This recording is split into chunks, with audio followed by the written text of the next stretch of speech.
और बात DGISPR ने कही, और ये शायद बदले के तौर पे कही, क्योंकि इमरान खान साहब आसिम मुनीर को ज़ेनी मरीज कहते हैं, तो DGISPR ने कहा कि ये शख्स ज़ेनी मरीज है, पाकिस्तान की जड़ों के खिलाफ काम कर रहा है। देखिए, पाकिस्तान की जड़ें किस चीज में है? किसी एक इदारे में तो नहीं है, किसी एक शख्सियत के अंदर भी नहीं है। ना अकेला इमरान खान पाकिस्तान हो सकता है, ना अकेला DGISPR पाकिस्तान हो सकता है। पाकिस्तान है कौन? पाकिस्तान 25-26 करोड़ लोगों का मुल्क है।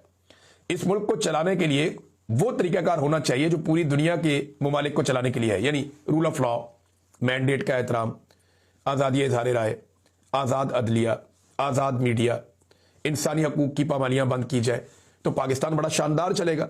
जब ये सारी चीजें होती हैं, तो ये सारी चीजों के अंदर जब खराबी पैदा की जाती है, तो ये है पाकिस्तान की जड़ों को खोखला करना।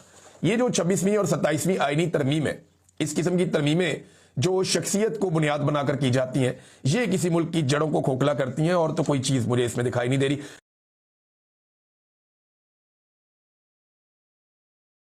जी अस्सलाम वालेकुम। अभी थोड़ी देर पहले DGISPR ने बोला कि मुल्क की सलामती के लिए इमरान खान खतरा है। इसने इमरान खान को ज़ेनी मरीज भी बोला।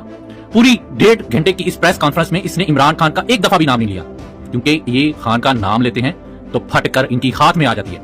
आप सबसे ये बोलूंगा, इस मुल्क की सलामती के लिए खतरा वो है जिसने डी चौक में गोली चलाई। इस मुल्क की सलामती में खतरा वो है जिसने सानेहा मरीद के किया।